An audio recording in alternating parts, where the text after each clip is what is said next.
On this, I'm delighted to say I'm joined in the studio by Professor Dr. Burak Kuntay, President, in fact, of Beykoz University and an international relations expert with a focus on US foreign policy.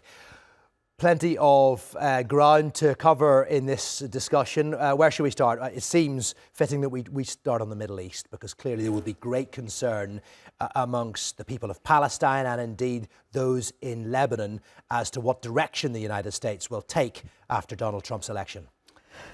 Let's say Middle East and Middle East. What I mean is, when we are talking about Donald Trump, prior actions that he took just 4 years ago against Palestine, the Palestinian people, towards Kudus, especially about the Golan Heights, their legal status. When you look at these things, total different Donald Trump. In a bad way, by the way. But when you are looking at the other side of Donald Trump, relations with Saudi Arabia, with Emirates, with Egypt, and with other countries, excellent for him. So the real question is, which part of Middle East and what case we are talking about? If we are going to be talking about, obviously, Kudus, Palestine issue, the legality of the situation, it's not going to be good for the region. If we are going to talk about Iran, people might get surprised. Iran and US tensions might lower. Really? Yeah. Because he pulled out of the nuclear agreements that had been signed by Barack Obama back in 2018. He unilaterally pulled out of that, put fresh sanctions on Iran, and it is widely accepted that that has furthered Iran's enrichment of uranium. Iran is going on the same path, but not Trump. So the first Trump we are talking about, a gentleman who never dealt with politics without, if we are putting aside the donations that he made both parties in his entire business life, but no political experience. Even I always give this example. He was telling Chris Christie, the New Jersey governor, most likely I'm not going to win, so I'll back you up. So you back me up when the time comes up. So, a deal maker. Exactly. He was not 100% sure that he's going to make it. I'm talking about the primaries of 2016. But he became president without expecting it, right? So imagine, since Andrew Jackson, which, by the way, I'm talking about 250 years almost, since that day, he's the top president who keeps on firing his staff more than Andrew Jackson, right? So that Trump, today's Trump, we are talking about 4 years of experience, by the way, bad experience, COVID, getting out of the office, 4 years, everybody was hitting to the guy, very tough years with his language, and now we are going to be facing not the same Trump that we know 8 years ago. Right, and the concern is that Trump has learned from that when he had experienced politicos in his office, generals, military men, people who knew what they were doing and advising him, at least in the way that the United States would have wanted to carry on, and he fired them all. This time, he's surrounding himself with yes men, and he has in his final term. So he doesn't have to run for re-election after this. Essentially, he could be unchecked and therefore slightly unhinged. Question is this. We just witnessed something first time and unique in American history. Biden won the presidential nomination. In the US history, you cannot even name me, not even Truman. That's a special case. No presidential candidate ever guaranteed to be winning the presidency by his party and resigned. Just give me one example. You can't. So we lived a term that even the Democratic Party, which, by the way, they don't have a right to take the guy down or to ask him to step down. He was all over his hands to run for president.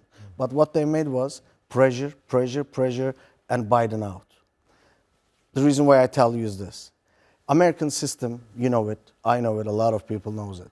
Even though the Senate most likely be Republican, House might be Republican, Trump, over 300 electoral college, by the way, for this election is such a strong, talking about, I mean, he's going to get like Michigan, Wisconsin, Pennsylvania, it's out of the chart. So even with that power, at some point, the Republican Party will stop you. I'm not talking about the law, I'm not talking about the judicial branch, I'm not talking about the Supreme Court, but at some point, I can feel it. Like 4 days ago, I met with certain good old friends from the party, Republican Party, OGOP. The GOP. Exactly, great old party. Just 3 weeks ago, I was on the other side and met with some Democrat friends. you can sense it. American politics is no same anymore. No. When I started studying American history, like a lot of years ago, now I forget, the time of George Washington, maybe, it's not same today. The voting manners change, the voting behavior change, the party dimensions change, and you know what? The party check balances came to a different point of view. So, I gave a little bit long answer, sorry about it, but to cut it short, he's not so free, he's not so independent, he's not so now I'm going to do whatever I'm going to do because that's my 4-year. He might, his way of talking, way of walking is that way, but it is not going to be the fully case. There's a checks and balance in the party. But you can understand the concern when it comes to foreign policy, given that he has promised to end these wars. And the inference by that is that he will end them by any means. And the impact that could have on the Palestinian people and indeed the Ukrainian people could be devastating. Furthermore, there's concern that he has previously cozied up, had made overtures towards authoritarian leaders like Vladimir Putin and Kim Jong-un of North Korea. First, let's come to solving the problems and ending the wars issue.